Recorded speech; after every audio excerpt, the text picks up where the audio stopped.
Merong dalawang employee na ang pangalan ay Matt at Kevin. Pareho silang binata at nagtatrabaho sa isang kumpanya. Si Matt ay isang manager. Si Kevin naman ay isang ordinaryong empleyado.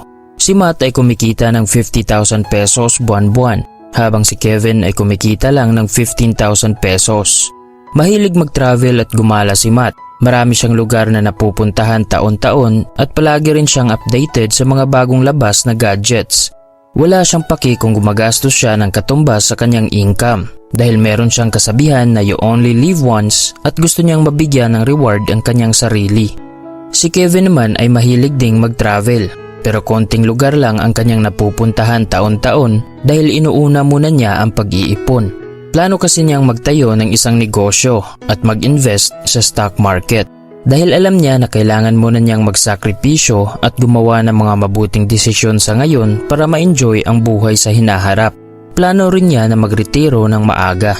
Dahil magkaiba sila ng plano sa buhay, magkaiba rin ang desisyon at ugali nila sa pera. Si Matt ay nahihirapang mag-ipon, habang si Kevin ay palaging iniipon ang 20% ng kanyang income. Paglipas ng 10 taon, nagbunga na ang habit at desisyon nilang dalawa. Si Kevin ay meron ng negosyo at kumikita siya ng malaking halaga galing dito at ilang taon na lang ay kaya na niyang magretiro. Pero ang hindi magandang nangyari kay Matt ay naging lubog siya sa utang dahil kumuha siya ng bahay at bagong sasakyan at ang malaking percentage ng kanyang income ay sa utang na pupunta. Sa nagawa nating halimbawa, masasabi nating malaking impact ang naibibigay ng ating ugali at desisyon sa resulta ng ating kapirahan. Ang pagkakaroon ng malaking income kapag hinaluan ng maling pag-uugali ay magbubunga ng financial stress. Ika nga nang ibinahagi ni Robert Kiyosaki sa kanyang libro na Rich Dad Poor Dad, it's not how much money you make, but how much money you keep. Daig ng taong kumikita lang ng 15,000 pesos at merong naitatabi ang taong kumikita ng 50,000 pesos pero walang naiipon. Karamihan sa mga taong nahihirapang mag-ipon at hindi makaalis sa kanilang utang ay kulang sa kaalaman kung paano i-manage ng maayos ang kanilang pera.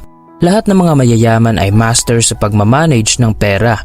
Alam nila kung magkano ang dapat ibawas sa kanilang gastusin, magkano ang dapat ipunin at i-invest dahil gusto nila na sila ang merong kontrol sa daloy ng kanilang pera. Totoo ang kasabihan na money can't buy happiness, pero mabibigyan ka naman nito ng proteksyon kung sakaling nagkaroon ka ng emergency. Kaya naman kung gusto mong maging in control sa daloy ng iyong pera at matutunan ang pagmamanage, ibabahagi ko sa iyo ngayon ang 6 na tips sa tamang paghawak ng pera. Naniniwala ako na ang 6 na tips na ito ay ang mga pundasyon sa pagkakaroon ng disiplina sa pera at mabibigyan ka rin nito ng long-term skills na magagamit mo sa hinaharap. Bago tayo magsimula, shoutouts muna tayo.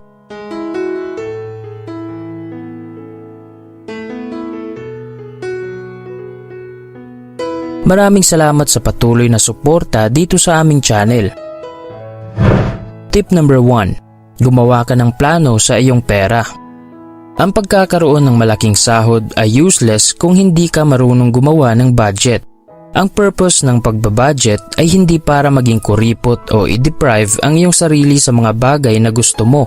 Sa halip, ito ay para mabigyan mo ng magandang paruroonan ang iyong pera at ma-minimize ang iyong paggastos.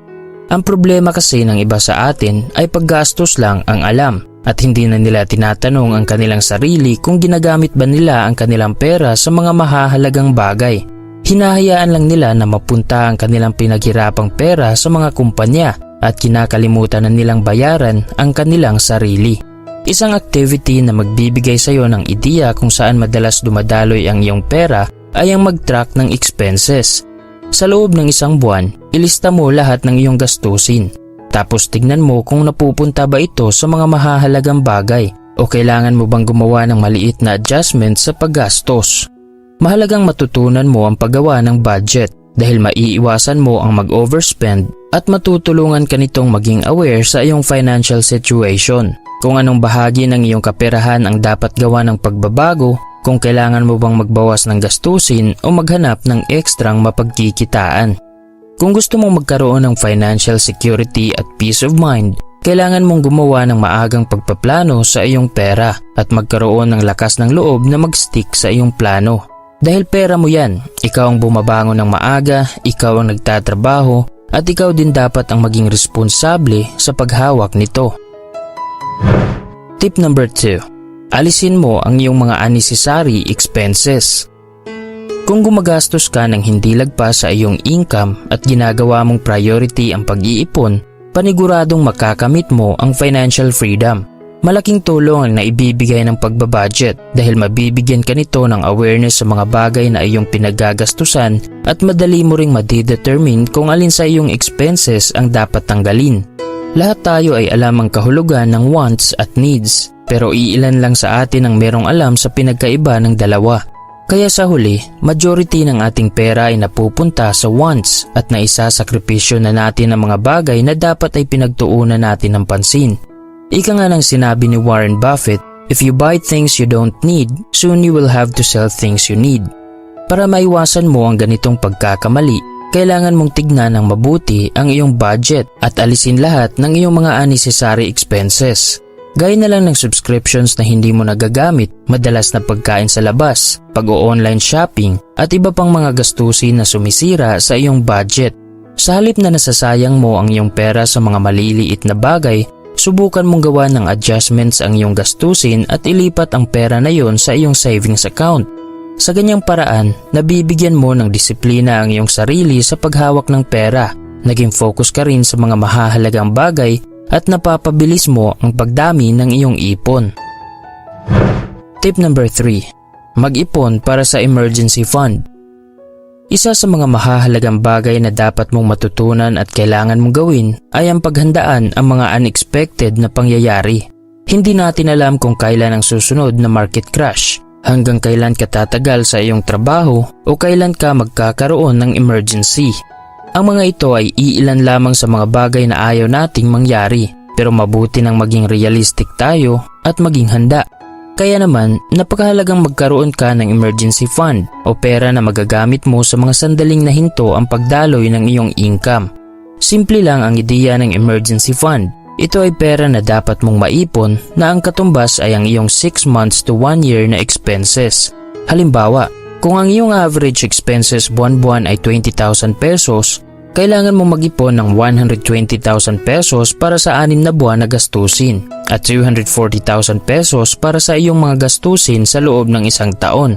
Kung paano mag-ipon, kailangan mong maging specific kung ilang percentage ng iyong income ang dapat mong ipunin buwan-buwan at mag-set ka rin ng timeline kung hanggang kailan mo ito gagawin.